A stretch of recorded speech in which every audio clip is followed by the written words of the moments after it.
am talking about what seems to me the finest of olive oils available on the interwebs. We're talking wine level innovation and curation and simplicity and purity for the American consumer. And the man that has brought it to market, we need to talk to this guy. I'm talking about the one and only Jeremy Sernick, founder of Oliva Dorado. Get in here, Jeremy. Get in here, Jeremy. Let's go. Hey guys, thanks for the intro. Jeremy, man, I found you somehow. Actually, I think Johnny Hickey was the first one that I discovered you through. Johnny's great. You have got to give us some of the origin story of your olive oil here. I think that a lot of people don't know. I have some awareness, but I hope you'll dive into it. Frame this up for us. I think a lot of people don't know that the olive oil that we're all buying at the grocery store is like totally sullied and mixed with all of other kinds of things, even if it says extra virgin, what. And give us some perspective and frame this up origin story wise for why you started Oliva Dorado. Absolutely. And first off, thanks for having me on. I'm a huge fan of you guys. Excited to talk about it here today. But you hit the nail on the head. So olive oil, it's in everybody's house. We all know about it. And nobody has probably ever had a second guess about it or looked into the quality. And a few years ago, I started eating healthier. I started eating organic. I cut out processed foods, seed oils, all of that. And I started looking into olive oil, and it just blew my mind what, a category we all use daily had no good options. And of course there are some good options in the market and everything, but I started looking into like what actually made olive oil good and why it was this ingredient for thousands of years in the Mediterranean that everyone talks about, uses, loves. You go to Italy, you go to Spain, you go to Greece, it's on every table. You're like, this is the best thing I've ever had. You come back to America, it doesn't exist. You're buying. And so the main reason for that is the supply chain here in the United States for olive oil is really focused on stability, cost, and mass market. And so a lot of the olive oils in the US are blends from multiple countries. So you're going to have olive oil from Morocco, Italy, Greece, Spain, all mixed together, and they'll bottle it and sell it from Italy. So it's Italian olive oil, even though it's a small percentage of Italian olive oil in there. It's not organic. It's late harvested, which I'll get into. And it's typically, 2, 3, 4 years old, or at minimum, it's not from the most recent harvest. And olive oil, olive oil is the opposite of wine. It does not get better with age. You want it from the most recent harvest. And so, bringing all this together, I'm looking into the olive oil market. I'm finding kind of like all these check marks of what you need for the highest quality olive oil. And there were like no options for it. And so I literally, 2 weeks later, got on a flight to Spain, went to olive farms, started meeting with potential suppliers. Let's go. Basically spent a year and a half just literally looking for the best olive oil in the world. And I finally found one where when I tasted it, like, I'm not exaggerating, I was like, there is nothing like this. Like, I've never had olive oil that tastes this good. And the exciting thing for me about my product is it has kind of all those health check marks. So it's organic. It's early harvested. We're always selling for the most recent harvest. Awesome. We bottle in glass, not plastic, but it also tastes amazing, which you need in the food industry. Like, people want stuff they're excited to consume. And so we partner directly with this family-owned farm. They're based in Spain, and we sell it here in the United States to our customers. Wow. That's founder energy, baby. That is founder energy. To go, right to Spain and then start meeting farms and then just to absolutely start just tasting a bunch of olive oil is absolutely incredible. We have a kind of a mantra on this show called the one man brand, and you run this entire company solo. Is that right? Yes. Yeah, that's correct. And I had no ecom experience at all. I literally was like, I'm going to start a business. I'm going to start an olive oil business. And I was in Spain 2 weeks later, and I was like, I'm just going to figure this out as I go. I love it. Oh my gosh. What are you using right now in your day-to-day to help you with that? Because that seems extremely overwhelming. Totally. Chris and I always say, the one-man brand is very feasible right now, but that doesn't mean it's not a really overwhelming thing. You got to have a lot of tools at your disposal. What are you doing right now to balance everything? Yeah. Are you referring like from like a tech stack perspective, or in terms of just like how I'm going about it on a day-to-day basis? Both your day-to-day life and then tech stack. Yeah, so I have really good support. I have somebody in Spain that I work with daily that's based at the farm. So that's fantastic from just a supply chain and a supplier perspective. I mainly work with on a day-to-day basis here. I mean, I mainly market on Meta and Twitter. Haven't done much TikTok yet, though I do see a good opportunity there. Haven't done much retail yet. I've been really focused on building our digital presence. And I mean, we just have an incredible consumer base. And once people find out about us, you know, they just come back and keep purchasing, or they get on subscription. So that's fantastic. And then more into some of the specifics. I mean, typical ecom setup, Shopify, Klaviyo, Meta Business Suite, etc. Man, I love your focus on D2C specifically. Probably one of the biggest mistakes I made in my career was getting distracted. I had a great subscription brand, and I love that you're doing subscription with this olive oil. I think it's very smart, Jeremy. I would not have thought of that in the first place, but yeah, I got distracted, and it's like, let me be like everybody else. Let me try to get in retail, and you know, it ended up being it ended up taking the knees out from under the brand and some of that momentum, man. Yeah. If it makes you feel any better, I didn't even think about subscriptions up front either. Right. I had it available, but I never made it a push. And then it kind of hit me one day. Like, I have an amazing repeat customer rate. People love coming back. And I was like, I should really focus on subscriptions. And so just to give you a data point, January of 2025, my subscription take rate was 2%. January of 2026, it was 38%. Whoa. So I completely agree with you. It's good to focus on subscriptions. Wow, that's incredible, man. That's crazy. I will say a lot of that too was customers on their, you know, second, third, fourth purchase finally being like, let me subscribe. It wasn't necessarily a bunch of first-time consumers finding me on Meta and just subscribing right away. It's definitely, you know, you got to get the product in people's hands. You just have to taste it. I mean, that's at the end of the day, it's a product you just have to taste. It's more expensive than more olive oils in the market. There's a reason for that. It's the reason we do everything the way we do. And it's a lot of education. And it's just simply we have to get the product into people's hands. Well, that's got to be why you have those little mini bottles, I would think, so people can just let me just get it in my hands. Let me try this thing. Man, Jeremy, you're riding some real waves right now in the zeitgeist with eat real food. You know, get back down to, you know, simple but the highest quality ingredients, stuff that you can pronounce, etc. I love that you've got this direct connection with the farm, and everything's coming from that farm, and you can talk with those people every day. Man, do you think you'll be able to keep that as you scale? I mean, will you need to find eventually a new, you know, another farm, or what's that look like for you? That's a fantastic question. So that's definitely been on my mind since I launched, and it was kind of like at the beginning, you know, one day I'm gonna have to worry about this, and kind of as we've continued to grow, it kind of hit me a few months ago that day is probably going to be sooner rather than later. And so I go to Spain every year for the harvest. So that's in October. So I extended my trip last October and went to a bunch of other farms, basically looking for my next supplier. And the way I'm viewing it is, I think, contrary to what a lot of good olive oil brands have done as they've scaled and kind of how they've lost quality over time, because they started with one farm and then they started scaling, and they just brought on as much supply as possible. So they started buying from distributors and middlemen to guarantee that supply. The way I'm going to scale as I keep onboarding new farms is basically to just replicate and mimic what I've done with my first farm.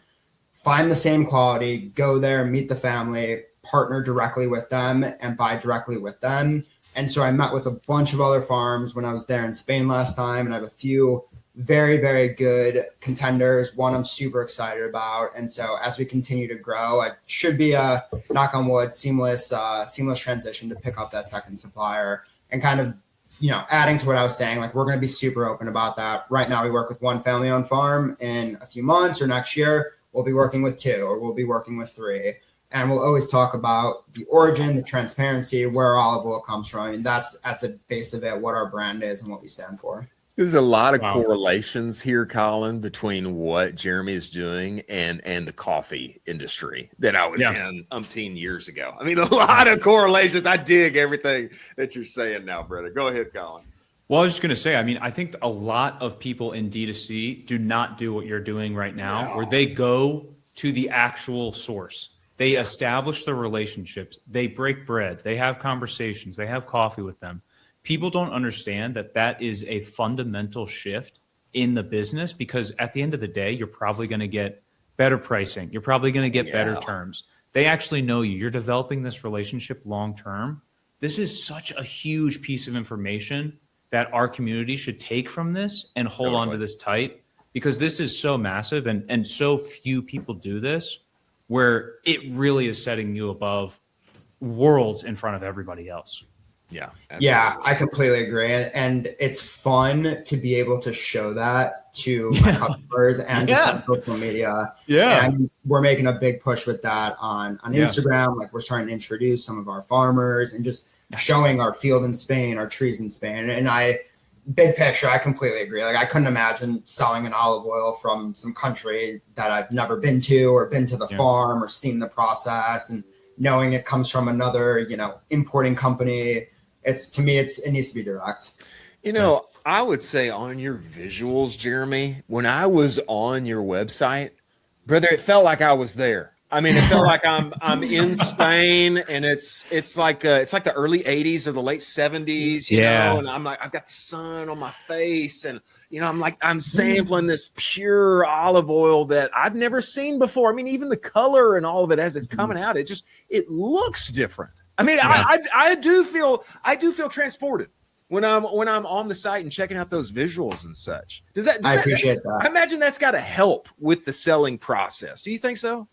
Absolutely. And I have some great support on the marketing and graphic design front to help me with that. It absolutely does. I mean, I can't be selling a high quality olive oil without actually showing that. And I mean, to your point, when you go on the website, you're like, oh, this is not the plastic jug I buy from Costco. This is a completely different product. And I try and show that. Tell me this. I'm sure this happens. I don't think it should, but I'm sure it does come up. Maybe if it does come up, maybe they're not the right customer for you. But what do people say when they're like, Jeremy, man, I love the idea. I want to try it, but brother, it's 4 or 5 times more expensive than the olive oil I'm used to. Like, what do you say? No, 100%. I mean, that's our biggest objection. It's frankly the only objection. And I completely understand. And it's tough for me because I want to get this in everybody's hands, but I also need to do it in a way that works for the business. Yeah, of course. And so I attack that from an educational perspective. I explain, why it's more expensive, which is kind of all those things I mentioned. We work with one farm, we're not getting economies of scale by blending massive amounts of olive oil around the world. We glass bottle and we ship those glass bottles across the country and across the world. We early harvest, which is actually the most important thing when it comes to cost and quantity. The olive oil harvest happens every year. At the beginning of the season in October for countries like Spain, if you pick and press the olives at the beginning of the season when they're still green and unripe, you get 20 to 40% less oil, but the oil is so much just higher quality overall. It's higher in polyphenols, which are the antioxidants that are good for you. Wow. And that taste actually stays intact. So most of the olive oil, especially in the US, comes from later harvest olives because the producers can get more oil that they can sell. So it's really just kind of that trade-off between, how much oil are you getting per olive and how much you are able to sell that for. And so I attack that from an education perspective. I explain why it is. I try and give as many discounts as possible just to get people in the door, whether that's through subscriptions or bundles. Yeah. Go ahead. No, yeah, I love that. I mean, I think that's the exact right way to attack it. And I mean, at the end of the day, I mean, there is a certain subset of society that says, yes, I want to pay more because that's how I know that I'm getting the quality that I'm looking for. I mean, there's a very hungry segment of that's growing inside of America and other places that say, no, I want the best. And if it's the best, it should cost more. So I like the way that you're attacking. No, and you hit exactly. I mean, those are the customers I'm going for. It naturally weeds out certain people that probably wouldn't be the best customers of the product. And to your point, I mean, people want what stuff they can trust these days. That's why we show what we do.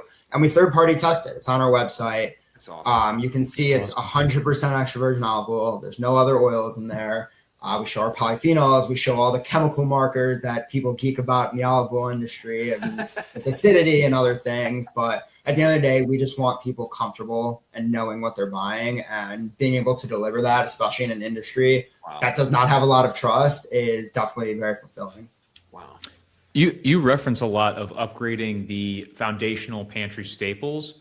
Is olive oil the first step on a much larger kind of brand mission where next it's going to be vinegar, next it's going to be honey, maybe we're going after salt? Are we building a whole family of pantry staples?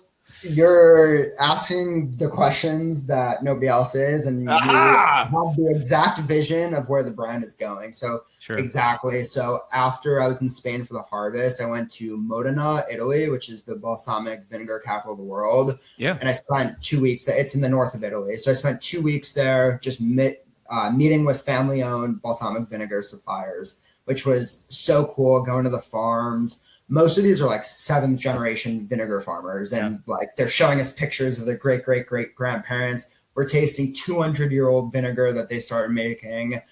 So that's gonna be the next product. And to your point, my goal over time is to go across the Mediterranean and find the best quality pantry staples and deliver it. So whether that's a honey, a salt, different types of vinegars, spices, there's a lot of opportunities. I personally geek out over product development, product sourcing, new products, and it takes a lot of self-control to kind of take a step back and be like, I need to establish the brand first. This is an olive oil brand. We're going to focus on that for a little bit, and then over time we'll start to introduce some of these very exciting other products. That's amazing. You know, as you're talking here, Jeremy, it reminds me of a conversation we had with Aman Advani from Ministry of Supply. I guess that was just this week, wasn't it? It was. Yeah. Just on Monday. We've been doing a lot. We've talked to a few people, but he said this, and I think it's very appropriate for what you're doing. He said, you know, great products don't always win, but only great products win. And brother, what is just ringing so clearly as you talk is that you are radically focused on producing and delivering the best available product on planet Earth when it comes to olive oil. And now balsamic vinegar, and maybe it's salt or whatever it is after this. Honey. Maybe it's honey. And I think that's setting you up to win long term, man. I mean, just being able to do that and focused on that, I wish there would be more operators in our space who would take Matab Bogle's advice, literally get on a plane, go talk, go find, go discover, make that product the best in the world. To me, that's setting you up for long-term success.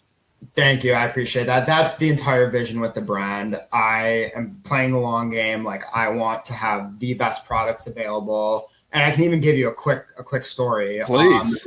I originally, that first trip to Spain, I mentioned, like right when I was like, I'm starting an olive oil company, I was connected to a family-owned farm, 6th generation. They're in the south of Spain. I was super excited about it. Went to the farm, met with them, great product. I was like, here's my product. Like, this was easy. Like, I'm ready to go. Came back, spent like 6-ish months kind of focusing on the back end, like coming up with a business name, creating an LLC, like doing all those things that you need to do to start a business. And I got a call, I think it was like 6 or 7 months later, it was like right after the olive oil harvest. And this was when I was about to launch. Yeah. And they called and said, we had a really bad harvest. We can only sell you kind of like blended oil from the area. It's not going to be the single origin, early harvest oil anymore. And I said, thank you, but no thank you. Like, I delayed my launch like 4 months, went back to Spain, found a new supplier. And it's one of those stories of like, everything really happens for a reason. Like, the new farm I work with is just absolutely incredible. The quality of the product's absolutely incredible. But yeah, I delayed the launch, kind of put everything on hold, did all of that because at the end of the day, like, product first for this brand. Brand at the end of the day, it's like what you say no to. Describes your brand, and that's a great example. Colin, I'd like to know a little more on the distribution side, the marketing side, if he's got any creators up his sleeve or what's going on that side. But I don't want to steal your thunder. Where do you want to take this before we get our man Jeremy out of here? No, absolutely. I was going to talk about if you had any creators in the wheelhouse that you're trying to go after. I think there's a ton of, not to steal Chris's thunder either, but there's a ton of really healthy creators out there. And it's true. Your product is basically liquid gold for them, and it's so easy to promote because it is of the top quality. Are you talking to anybody? Can you tease any folks out for us that you may be talking to? Maybe some partnerships down the road?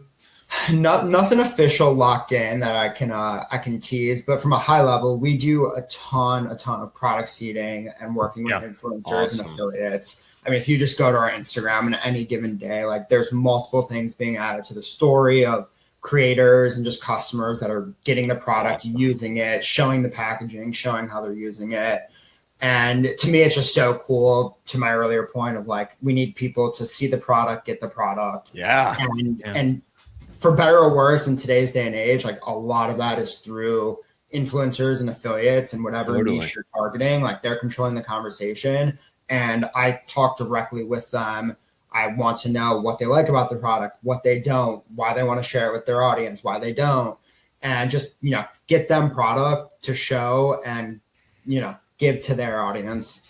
Boy, this is whenever you talk like that, I'm picturing some upper middle class, beautiful mom with the family sitting outside in Southern California, and they're taking out the pizza from the brick oven and they're drizzling that olive oil on there, and they're all transported to Tuscany. That's what I think about. That's what I think about with this thing. That's the goal. We want the Mediterranean nostalgia with the convenience of going on my website, D2C, and having it arrive at your doorstep 3 days later. Wow. I love Jeremy. that. Jeremy, you are one to watch, brother. And man, we appreciate what you're doing. I am going to order, and we will be drizzling it on our pizza by next weekend. So we love what you're doing. We hope you will come back, and we appreciate you joining us, my friend. 100%. Really appreciate the time. Appreciate everything you guys are doing. Awesome. Absolutely. Thank you. Thank you.